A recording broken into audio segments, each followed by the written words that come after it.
quite a lot of people. It's the first time that Publicate and myself have really pitched Publicate so publicly to so many people. Best case scenario, we go away with a dinner date with a potential investor. Nothing to lose apart from dignity. Chris is getting used to this London malarkey now, as it's his 4th week in the big smoke, but things are definitely not easing up. This week's challenge is raising finance, arguably one of the hardest things that startups face. He's luckily meeting with some incredible VCs and angels this week to ask the questions that all startups want to ask. Black like the sun. Finding it difficult to keep hold of everything, actually finding time to run the business, as well as start talking to investors, refining the proposition, keeping track of the product, talking to the community, putting their feedback in place. Haven't got to the point of crying yet. Well, definitely stress. I need a couple of days off. Let's have a break.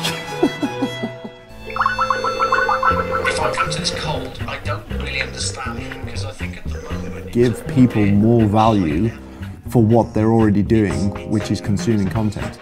Yes, you need a product that people can see value in, but you also need to put effort into building that community with people who are already seeing value in it. Before investing at even a very small amount of seed size, we'd love to see some proof that there is some interest. Seed is very much about iterating and testing and trying out.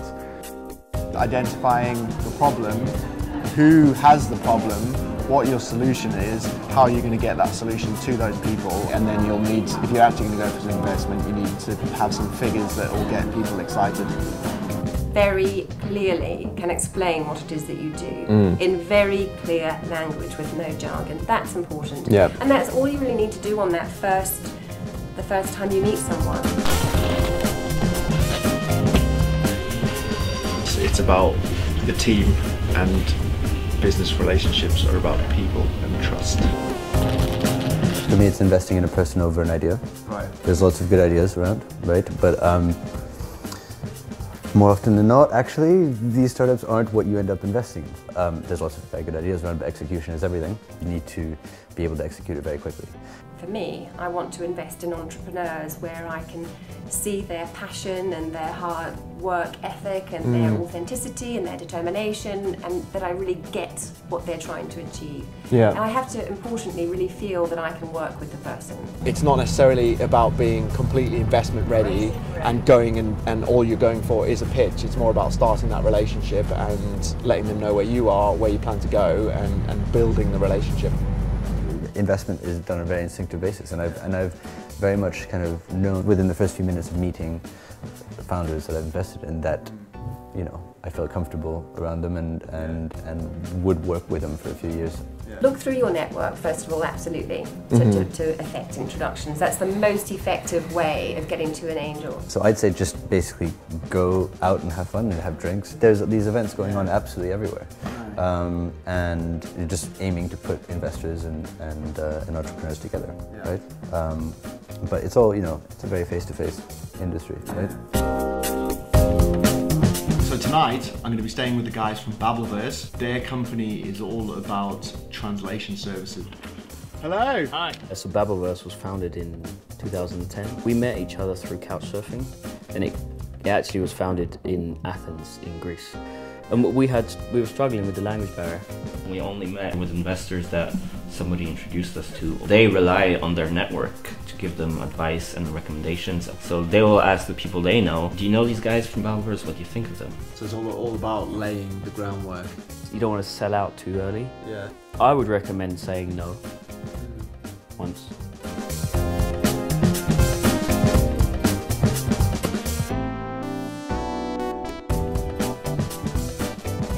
Our startups on the stage. Ladies and gentlemen.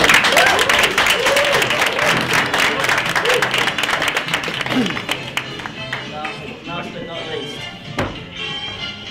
Okay, so apart from being one of the only ginger founders in the UK and possibly the world, we are also original in the fact that we are taking the best yeah, amplify the ginger. We're taking my eyes. We're basically taking the best features from 3 very popular online behaviors, mashing them together and then focusing those on the professional and B2B space. So we're original in hair color, we're original in offering, and we're original in focusing. One of the stupidest things that I did was in the early stages, I really pushed the development team, which I was outsourcing at that point, and myself to launch at South by Southwest.